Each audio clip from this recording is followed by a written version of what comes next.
Hello, baby.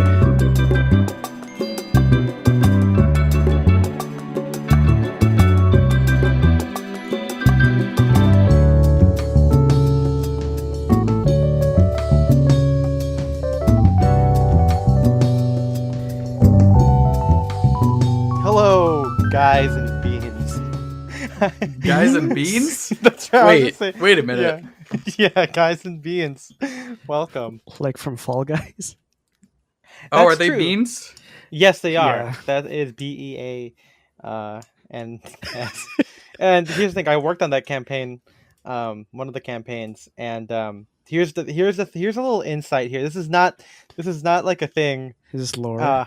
This is kind of lore where they wanted to reiterate to us that the beans in Fall Guys do not actually get hurt. Like it Okay. is a wholesome. They're fine. Like they're fine. And so we had a campaign again. This is already passed. Where they had to promote the game, and they're like, by the way, whatever you do, it cannot be violent because Fall Guys is not a violent game. Nothing Okay. bad happens to these beans. No beans were there's injured. there's a Yeah. game that I have hot dogs, horseshoes, and hand grenades, which is it's a VR game, and it's like I guess it's like a realistic firearm simulator. It's like everything is like physics based, and all the guns like they behave like they would in real life, but all the enemies are just like sentient like hot dog like meat monsters. Okay. And the dev has said that when you kill them, they just get transferred to the body of another meat monster. They never actually die. They just get reincarnated, like shoved into another meat tube. I always think this is kind of funny when when it comes to the violence in video games, which I know obviously people know that it causes violence to other people. Just kidding. But I remember sitting down, how you might go to Chuck E. Cheese as a kid and you're waiting for the food, so you kind of just walk around watching other kids play, right? Yeah. And if no one's playing, maybe you'll just sit through and watch the attract mode of an arcade game, right, where they play like a trailer or they play the tutorial, right? And something I noticed is that in the Jurassic Park video games, you know how you have like a gun, basically, right? You're shooting a gun at them, but Yeah. it's not bullets. You're shooting tranquilizer darts. And I remember like watching like the attract, the tutorial thing. You're like, oh yeah, use your tranquilizer to take down these the dinosaurs. And it's true because in the first game, at the end when it shows you like the epilogue, it shows them like putting the T-Rex into like a cage. Like, so I was like, oh yeah, we didn't just fucking kill like I guess a $1 million investment according to the iconic Jurassic World dinosaur auction scene where there's only like $1 million for a T-Rex. Only $1 million. I still haven't seen Jurassic World 2, and no spoilers, but I just saw a clip from it on Twitter that like blew my mind, where it was like a thread about the editing in that movie, and there was like a scene where it showed Bryce Dallas Howard and Laura Dern standing next to each other in one part of a room, and then the This is the immediate third movie. next It's not cut. the second one. Sure, yeah, whatever. Then the immediate next cut was Laura Dern standing next to like Sam Neill and Jeff Goldblum in a completely different part of the room with no transition of her walking or anything. It was just like the music was playing, so you could tell there was no editing in the middle. It was just Laura Dern and Bryce Dallas Howard, and then she just teleported to another part of the room with one cut. It was great. Yeah, I don't remember that, but I would be surprised because that movie sucked. Yeah. That's Jurassic World Dominion, more like Dominionize these nuts. That doesn't make any sense. Dominionize? Dominions? Yeah, more like. Yeah, by the way. Yeah, Minions. Dominions. Dominions. I don't know if this The is Rise of Gru. there's a queue in Jurassic World Dominion called Da Plane and Da Car, and Okay. I don't know what that's a reference to. I know Michael G. Keaton is a fucking idiot who like. Wait, names is that his- is that fuck, what is it? It's Hervé Villachez or whatever. The Da Plane. It's like Fantasy Island. Oh, Is that is it? that what that reference to? Yeah, Fantasy. Let me look it up. Fantasy Island Da Plane. Let 'Cause me tell they're- you, yeah. on my Fantasy Islands there is no planes. Yeah, because it was a TV show in the 70s. Let's see, was I right on the actor? Yeah, Hervé Villachez. He was a little person, I guess, and he would always shout, "The plane is here!" Okay, that's a weird. Oh, That's a weird thing. The plane. The yeah. plane. Anyway, guys, welcome to the bonus feed of Style and Direction and Mentor podcast about the stuffiness. I'm Ethan M. Long. I'm Spencer DSO.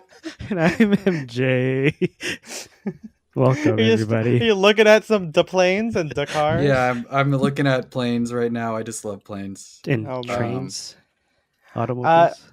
And welcome, everyone. This is the bonus episode where we talk about whatever. There's some menswear in here. There's some movie Sometimes talk. we talk about movies also. Yeah, but this one's another casual one. I know last time was Elvis. This one's just a little personal episode. A little PE, as I call them. Physical education. No exercise. Yes. I hate it. I know we talked about this last time. I hate running the mile. Actually, no, that's a call forward, actually, to the next episode. Oh, has that episode not come out yet? No, we just recorded that one. That one's going to come out in August, in September. In Augie? No, it's not Augie because we're off, Seppi? remember? Yeah, Seppi. Septi doggy. Can I have a Seppi cup? Please do. How's everyone's style been going? Any fits lately? How's my that you've style? Been, like... Yeah, I mean, I feel like we don't really talk. I mean, this is a good way for us to talk about outfits without any like big topic like corralling it. You know what I'm saying? Yeah. Like anything lately. I mean, I have been wearing my, I guess, like Gap pants more recently. You saw me wear my gray pants, but I like. Oh yeah, I'm very proud my of khakis. Just because, I mean, even like when you're at home, like big wide pants, those are comfy, man. And so I've just been throwing those on. Yeah, I mean, I'm always wearing trousers, so. Yeah, I think I told you I also I'm curious. Well, I'm not curious. I just want to experiment with incorporating like spectators kind of into outfits, like a different, I don't know. I have. Wouldn't it be easier if you had loafers though, like the spectator loafers, like that would be. It would be easier. But maybe it's a fun challenge. I feel like the black and white ones can look kind of cool, but they could also look like I'm like a Ryan Reynolds in La La Land. Yeah, I was about to say it's either that. I think the guy in Nathan For You, I don't think he wore spectators, but I think it was like two-tone sneakers, like a white and like a tan, and I was like, yeah, What about you, MJ? What have you been wearing lately that you've been like, oh, hell yeah? The Atelier Fugue. I don't want to say hand me down because it's not like it went. You didn't give it to me because it was old. You gave it to me because it was being replaced. I mean, it's old and replaced. Like that's. But it's not like you. It's I don't know. It's different because it was still like newish. You don't have to expose me like that. Like no, like it had passed its time because it's too slim for me now. Because I do own stuff that it's just they're old. So it's okay, sure. But you've been wearing your suit a lot? Yeah. Yeah. With your Marnie rayon shirts. Stuff. Yeah. Marnie. Lots of rayon right now. It's hot. Marnie. It's hot over here for our non-West Coast listeners. Yeah, I mean it's actually it's been pretty hot. Thank God I got air conditioning in my room now. Yeah, TGIGACIMR. Yeah, I think so. Yeah, okay. Got it. Yep. I've been wearing. The thing is, there's nothing to me that's that crazy because I feel like I go in cycles and I archive things. Obviously, a lot of my looks with ties bring me like check jackets or odd jackets, but then I've been wearing my DBs a lot, which is kind of like the way for me to, take a shot. To wear like I wore my anthology knit T-shirt semi-recently, and that was a lot of fun.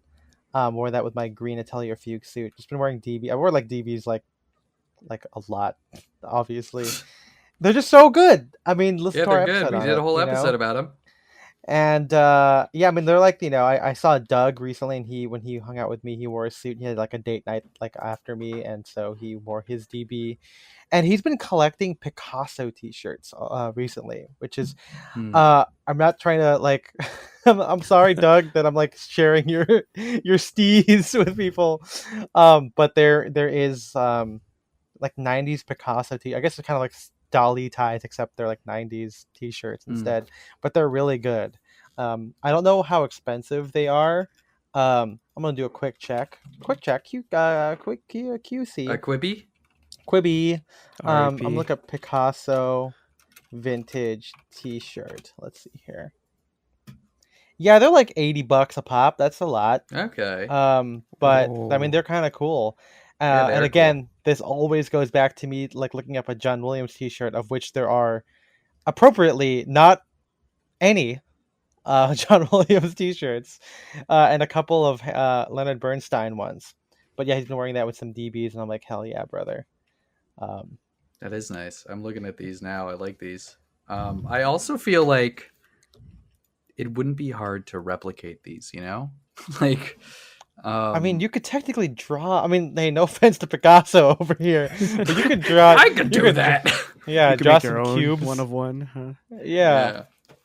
I mean, that's how we thought about, again, not to make this too much of a stream, but we did see the So Dark the Con of Man shirt, which I still love, but it does feel like a DIY shirt that I could just do myself. And technically, if you think about it, Jacques Saunier, the curator of the Louvre, did technically DIY it with his own blood, because Uh, Silas shot him, and he had to leave some cues for his granddaughter and famed sexy professor Robert Langdon Oh, you're to talking save the about, of day. course, the symbologist. Yeah, the symbologist Robert Langdon. symbology, Yeah. man. By the way, there's a question that said, "What is the most recent Langdon uh, adventure?" And I was like, "Oh, it's not the Lost Symbol, because that's the one that came out like when I was in like college." And the answer is, and it's not Inferno either, because it's Inferno came out after that, and it's called Origin. Hmm. And I wonder what Is it a that. prequel? I don't know, because remember the Lost Symbol was like not a prequel, but then they like refit it to be a prequel. Which I gotta finish that fucking show, man. I gotta see what happens to sexy Robert Langdon. Yeah, what And in happened to that our one, pirate site that had those? What was up with that? the anti Peacock. Yeah. I mean, it's the weird because it's like, reverse. is it a prequel? Because they use smartphones in that, and smartphones are kind of not there in like you know the other movies. I mean, the other Um, movies also came out in like, it's like a reboot, I guess. oh, Like, yeah, cause I guess reboot. yeah. Yeah. I mean, I I wish it could be like Hannibal, right? Where like, I mean, originally Hannibal, the show was gonna go through like Red Dragon, I think, or one of the first, or like even like do their own version of Silence of the Lambs, which I always like. I like seeing like people take stuff of movies and then turning them into like a longer format. And again, another plug for the TV show Snowpiercer that we have referenced like 3 times on this podcast. That I've like I never haven't seen a single episode of the TV show. Me neither. I have no Yeah. idea. It's like the Perry Mason TV show, which is a prequel to the 50s TV show or whatever that actually existed. But hey, speaking of prequels, an old preview for, I guess, the main topic of the episode, I did see someone I watched the Uncharted movie, whatever. From I think it's just called Uncharted. yeah, I watched Uncharted from from someone else's TV screen on the flight back last night.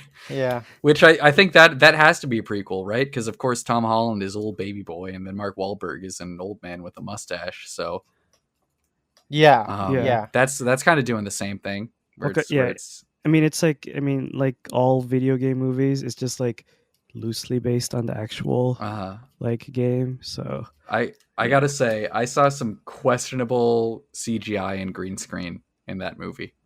Did we watch Maybe it together, MJ? I never yeah, we saw that. did. Yeah, it's like not bad, but also mean, like they it's don't just, really kill anybody. But I It's guess just, well, people die, but fall. it's not like Yeah. Or Oh, that's maybe- true. Okay, they're not. That's not Indiana Jones where they get like it's like you're like this guy's Yeah. dead because I he's mean, getting shot but he still like kicks people off of like the off the spoilers for flying Uncharted, boat. I guess. Yeah. Like when they Yeah. airlift the ship and he like kicks them off the edge of the boat and they fall in the water or like they hit like a cliff or something. Hey, you gotta find the treasure. I'm Mike Wahlberg. I'm a Catholic. Hey, you just gotta find that treasure, man. What's the movie? Where's the treasure? Father Stew or something like that. Yeah, Father Stu. Yeah, Talking about the where Stew he- Man. Hey, I'm Father Stu. I'm a Catholic. I'm a priest. Okay. I'm sick. I'm sick. I gotta. And he I got makes- ALS. I'm a priest. Damn it. He makes pudding at 6 a.m. Yeah. Let's Man, go you work remember out. I'm more- a priest. You remember more of that trailer than I do. I don't like. That was a You crazy. talking about trailer. Father Stu? Yeah, I don't know. Where was there pudding in there? I don't remember that. I don't know about the pudding. I don't. Oh, it's a reference to another stew. Stew Pickles. Oh, okay. There you go. Hey, I'm I making. see. I'm the Rugrats dad over here. That's not Mark Wahlberg. Yeah, you're That's- making him. Oh, wasn't that such a great preview? If you want to listen to the whole thing, you can go to patreon.com/StoneDirection. Gives you access to all of our bonus episodes in full, as well as access to our Patreon Discord, which is a great place to talk with other menswear people, you know, give us topics for future episodes, and just hang out. And at $10 a month, nothing really new to those tiers other than we thank you personally, of course. So thank you to Austin Malott, Shane Curry, Flipgard, Jarrett Collian, and Henrik Wilberg. We appreciate you guys so much. Again, we are taking a break for the month of August, but we'll be back in September with 3 months, or whatever was it, 2 episodes a month times 3, so that's 6 more episodes before the close of the year. Some great stuff to round out the year, including topics on, you know, effort, as well as whether or not we think menswear is creative, or how creative is it to be into menswear as a personal endeavor. We're gonna get into all that. Might change, who knows, but keep your eyes open, keep your ears open for more episodes of Sound Direction. And there's also a bonus episode for you lucky patrons in August. So enjoy. We'll see you soon. Bye.